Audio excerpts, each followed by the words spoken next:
There's a quote I want to share. Compassionate people ask for what they need.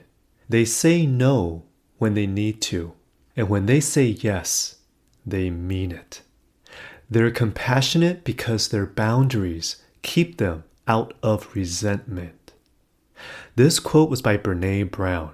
Folks, do you find it difficult to set healthy boundaries in your life? Whether that's personally, professionally, or spiritually. There's another quote I want to share. Boundaries are a part of self-care. They are healthy, normal, and necessary. This quote was by Doreen Virtue. Folks, do you feel lately that your boundaries are being tested?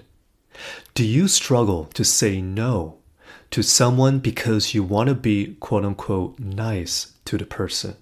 When was the last time you learned how to be kind to yourself?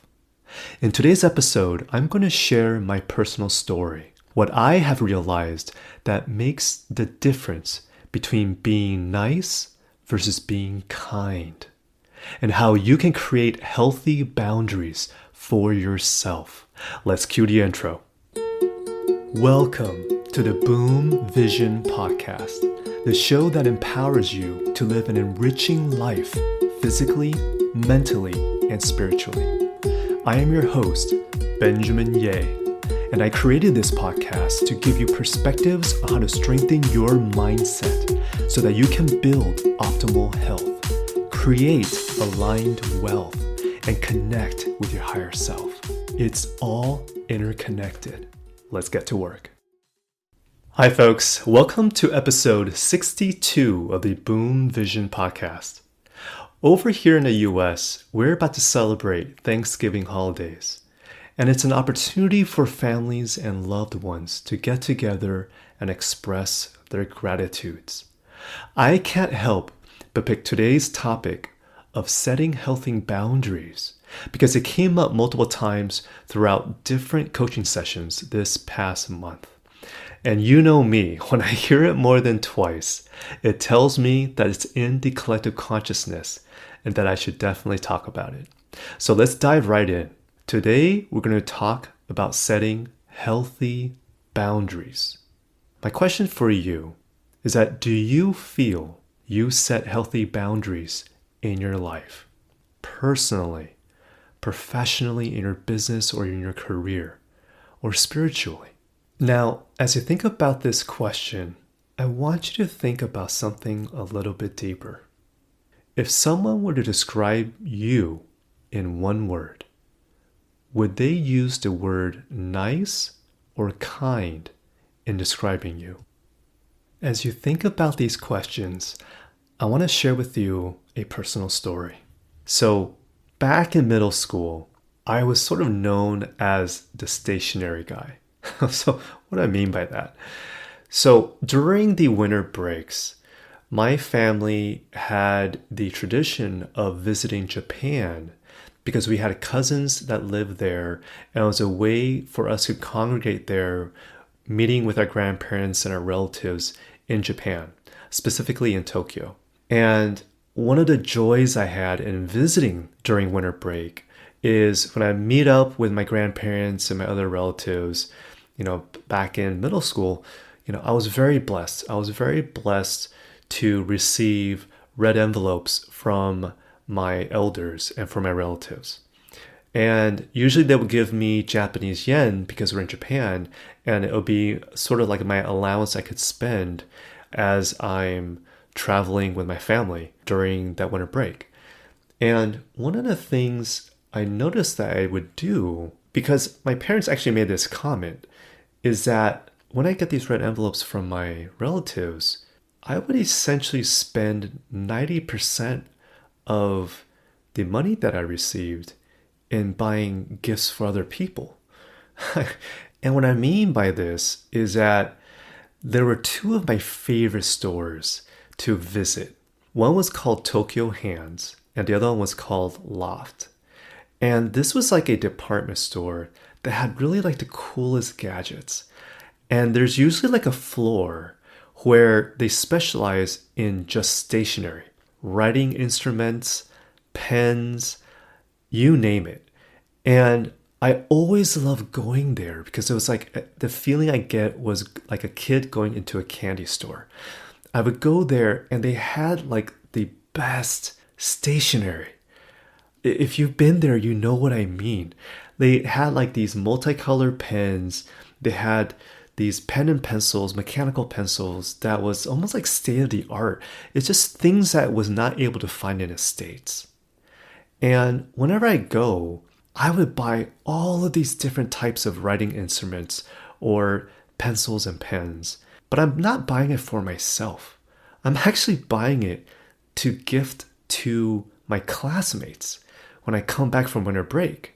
And that's why I was sort of known as a stationery guy, because I always come back with like the coolest stationery and I'm gifting it to my friends in class. Now, here's the thing. Having done that for multiple years, I was sort of known as a nice guy, the stationery guy. But when I really think about it and I reflect on it, what was my intention for doing that? Was my intention for giving truly to give with a sense of caring for others? Because when I think back and reflect on my teenage self, when I really dig deeper, I gave because I liked that identity of being nice. But my intention was that I wanted to please others. I gave because I wanted other people to like and want to be my friend. Now, why am I sharing this personal story? The takeaway from this story is this. What I've learned these past few decades is that a kind act versus a nice act comes down to intentions. Is your intent for taking any action because you care about someone else? Is it coming from compassion? Or is it because you want to be polite? Is it perhaps the reason why you're being nice is because deep down you just want to be liked? The reason why I want to make this distinction is because when you are being nice, the underlying intention might be rooted in that you want to please others. You might be a people pleaser. Are you being nice because you want others to be nice to you? Is your intention for personal reasons? Or perhaps you're being nice because you do not know how to say no. You might not have clear, healthy boundaries set around you. Now, when you're being kind, the intention is usually rooted in compassion and empathy.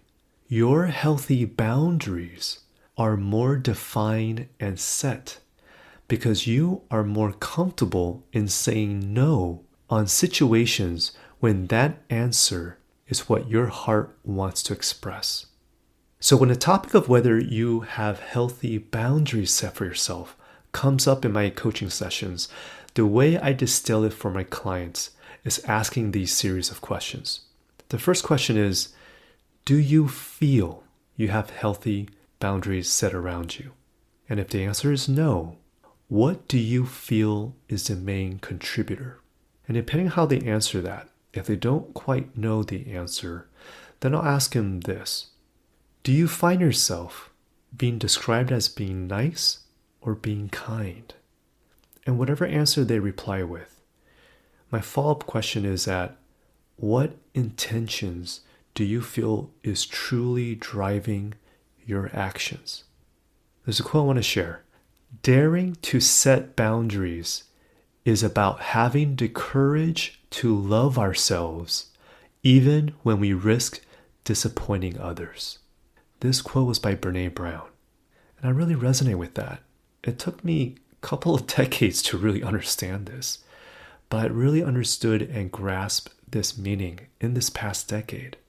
Because here's another quote. Givers need to set limits because takers rarely do. This quote is by Rachel Wolchin. This is why back in episode 39, Cultivating Your Network, Knowing When to Hold 'em or Fold 'em, in that 39 episode, I talk about 1 plus 1. 1 plus 1 can equal 2, infinity, or 0. If you haven't listened to the episode, I recommend you checking that out after listening to this one. But the main gist of episode 39 is to understand that when you meet someone, whether it's new or old, is the energy exchange of that meeting. Is it transactional and neutral, where it equals 2? Is it infinite and abundant, where it's an infinity sign?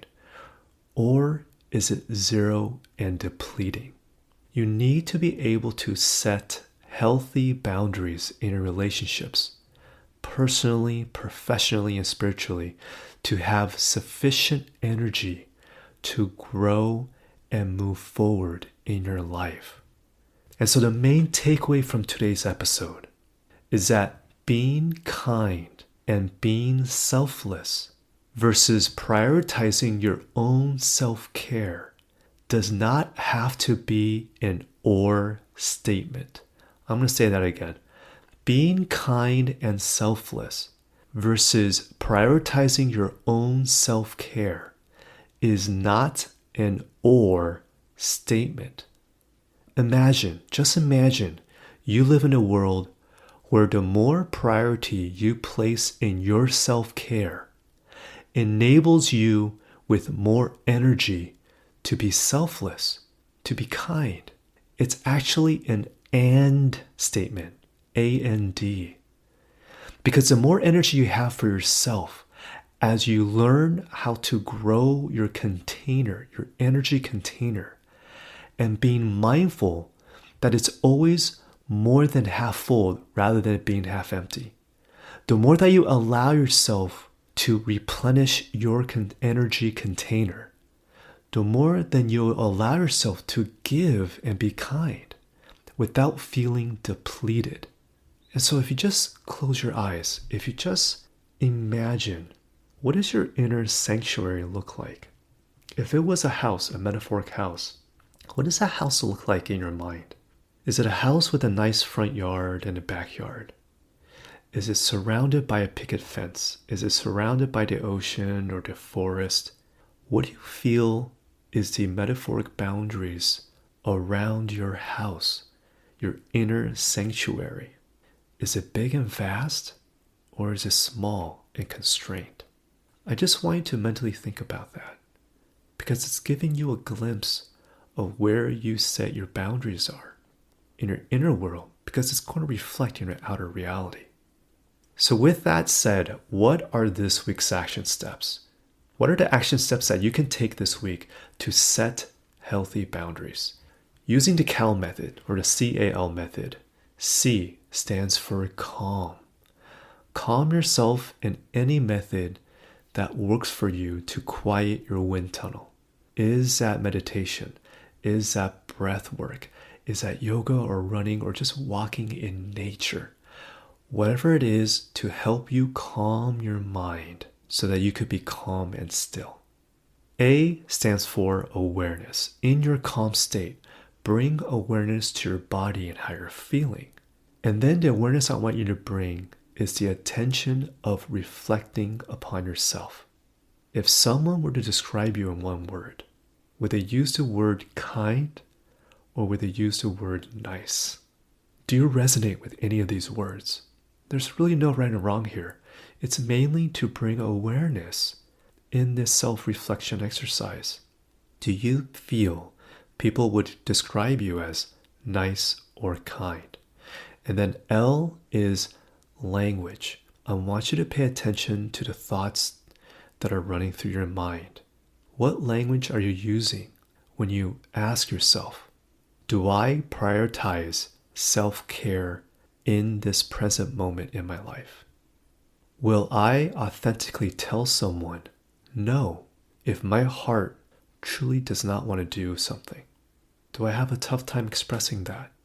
Or do I freely express that? And so as you really think about this, going through the CAL method, there's 2 small steps I want you to take this week. The first one is self-care.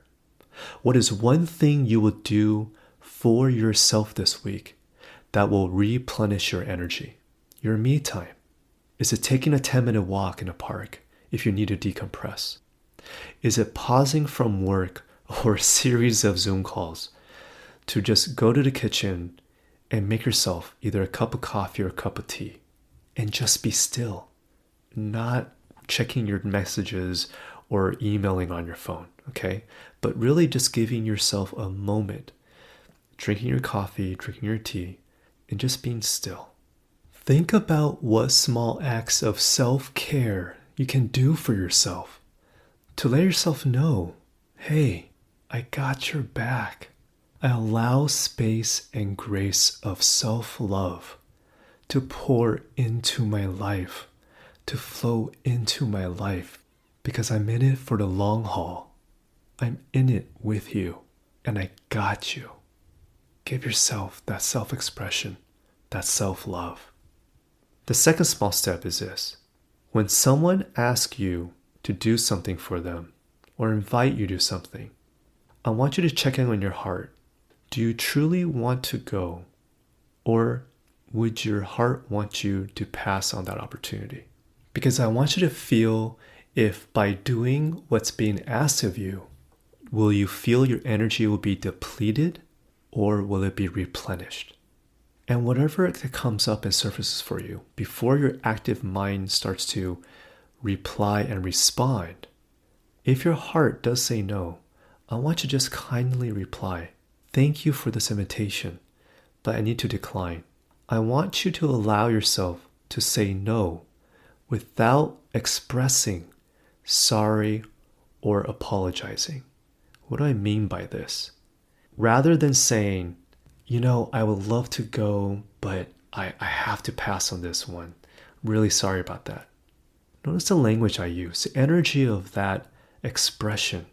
Having a saying, well, I love to go, but let's really be honest with yourself. Do you really love to go? Or do you just really rather pass on the opportunity? And if you do, I just want you to feel the courage within you to just express in a kind way, thank you for the invitation, but I will need to pass on this. And do your best to refrain from having to apologize because you're saying no.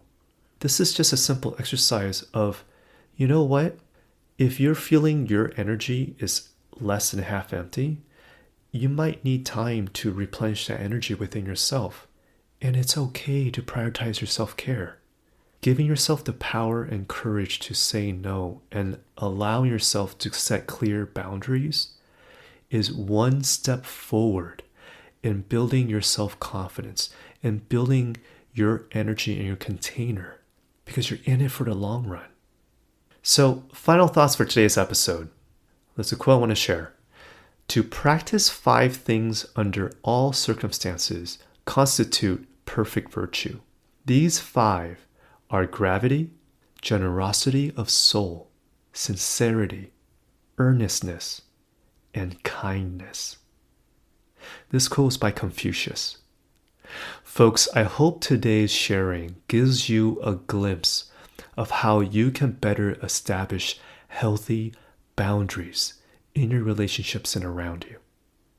If you feel you've been tested these past few weeks, especially as we're heading into the holiday season, as we're meeting with family, relatives, and loved ones, you might not necessarily see eye to eye with someone in those gatherings.